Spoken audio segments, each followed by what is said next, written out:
Okay. The recycle on there is about 30 cubic feet. It's about 2.5 times the size volume of the CM300. The main dry hopper in the back there will hold, if you stack the bags, 23 bags of 30-pound bags of cellulose. So you should be able to stay out of the truck for about an hour when you're spraying.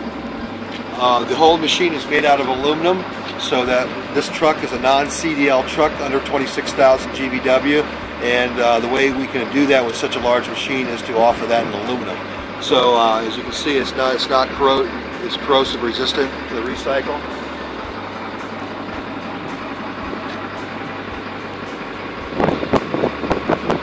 It's a heated, insulated water tank.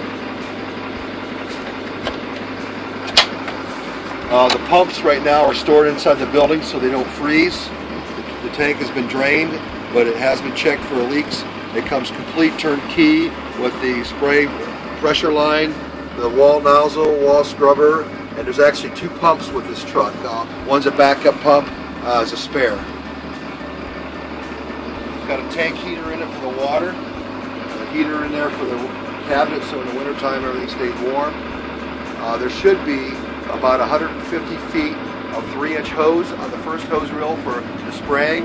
The vacuum hose is 100 foot of 4-inch and 50 feet of 3.5, so it narrows down the last 50 feet so it's easier to hold in your hand. Are we 250 gallons of water here? Yeah, it's a 250-gallon stainless steel tank on this truck.